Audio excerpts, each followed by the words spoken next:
fais de la danse parce que j'en fais depuis toujours, en fait, hein, depuis toute petite. J'ai commencé par la danse classique, entre 6 et 10 ans, voilà. Et puis à 12-13 ans, j'ai arrêté ensuite, et à 12-13 ans, bah, c'est revenu. Et donc j'ai repris la danse classique, mais aussi le jazz, hein, la danse jazz.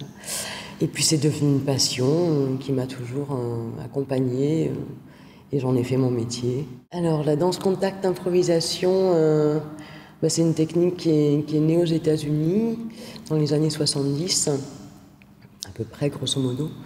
En fait, c'est Steve Paxton et Nancy Stark-Smith qui ont un peu élaboré cette technique-là, qui étaient des danseurs de chez Merce Cunningham et qui avaient l'envie de casser un peu les codes de la danse contemporaine et du coup qui se sont essayés à explorer la gravité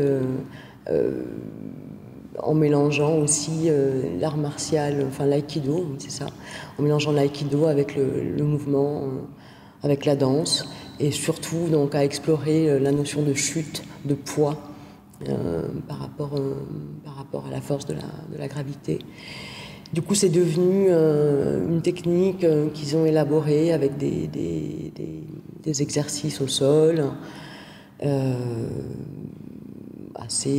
assez codifié finalement, mais ça reste dans un mode d'improvisation par rapport à la recherche, parce que c'est une technique, mais avec une grande liberté d'exploration au niveau du mouvement et de cette relation en fait entre le haut et le bas, mais aussi dans un espace plus tridimensionnel.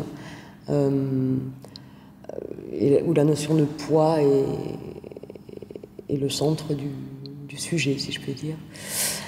Donc ça se pratique avec un ou plusieurs partenaires, avec la notion de toucher, de contact, de surface, d'appui, de relation, d'écoute. Et ce qui a amené à la danse et aux danseurs une autre approche, en tout cas du mouvement, avec beaucoup de fluidité et de créativité, puisque ça reste sous un mode improvisé. C'est un petit peu venu naturellement lors de séjours à New York. J'ai découvert cette technique-là avec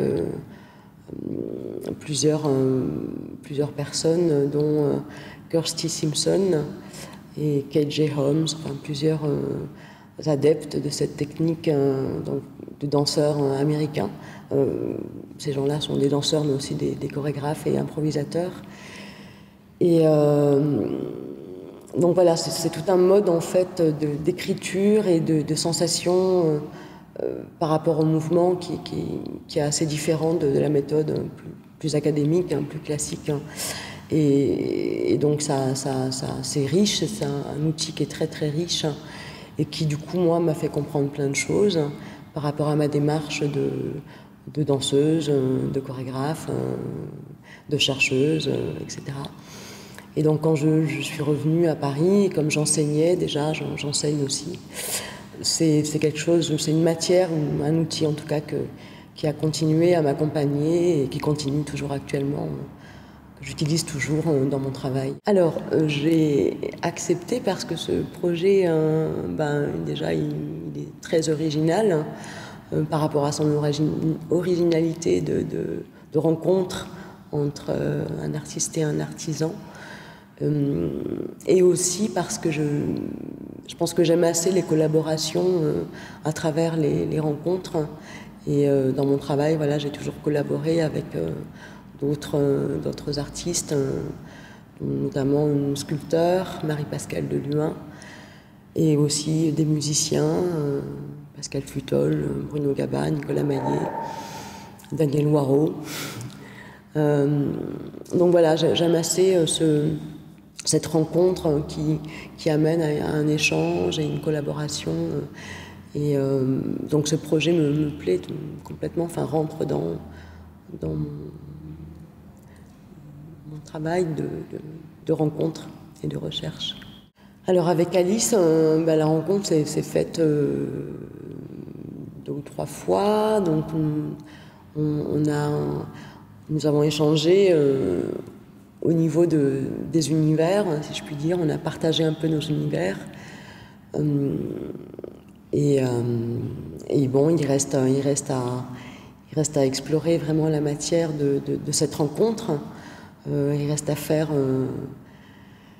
à en faire quelque chose, mais en tout cas la rencontre a été assez directe et rapide au niveau de nos univers communs par rapport donc à ce qu'elle fait avec l'os, qu'elle utilise beaucoup comme support de travail ou univers de travail, et que moi je me parle énormément aussi, tout ce qui est squelette, articulation et os.